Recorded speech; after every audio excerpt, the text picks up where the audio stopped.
لا إله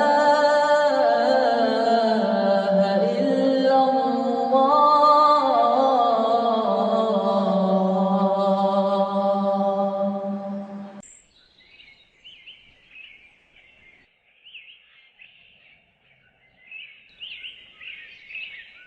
Il y a un frère qui vivait parmi nous et j'ai eu l'information qu'il était mort à la Mecque en étant prosterné.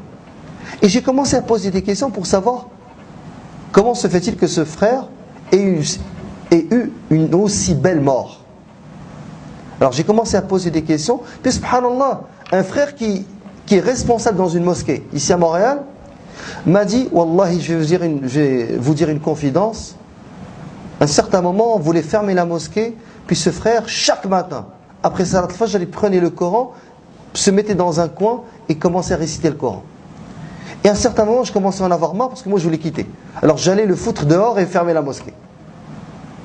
Après, j'ai dit, Astaghfirullah al-Azim, je vais le laisser réciter le Coran.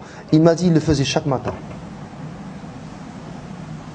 Et je pense que cette information, la plupart de ceux qui l'ont côtoyé, ses amis, ne le savaient pas.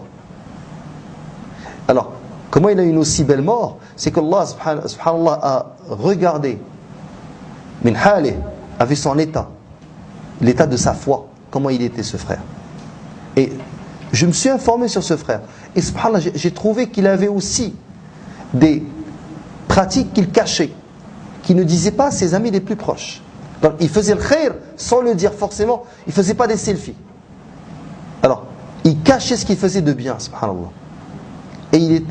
Et je donne une anecdote parmi tant d'autres. Un jour, ils étaient à l'école. Et ça, je le dis parce que c'est important. Les gens ne transmettent pas. Les gens ont honte d'être musulmans.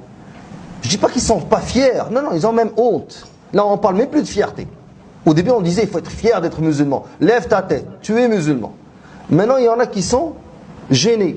Et hier, quelqu'un me disait qu'un boss a dit à ses employés qui étaient majoritairement des musulmans, qui est musulman? Tout le monde a commencé à se regarder, il y a un qui a levé la main. Alors il lui a dit, si vous voulez prier, prenez la salle juste à côté. C'est ce que voulait dire le boss.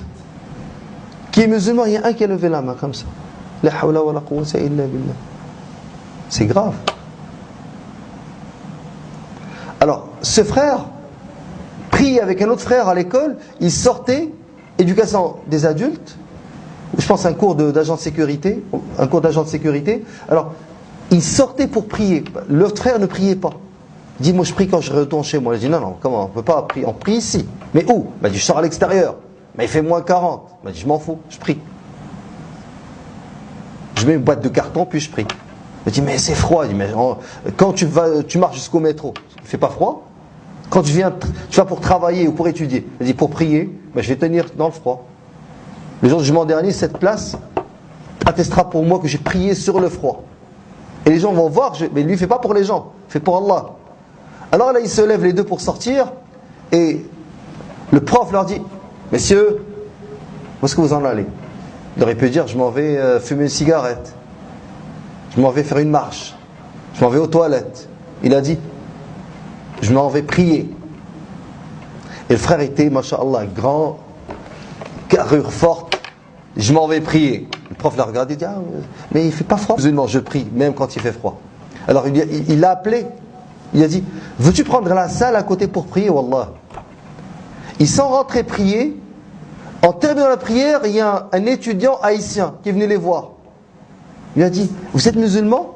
Ils ont dit, oui, on est musulmans. Il a dit, mais est-ce que vous pouvez me parler d'islam? Le frère haïtien s'est converti à l'islam. Le frère haïtien rentre chez lui, il en parle. Sa sœur se convertit à l'islam. Là, vous me dites, pourquoi ce frère a eu cette belle mort? C'est qu'Allah Azza wa Jal a vu son état et l'a guidé vers et dans le droit chemin.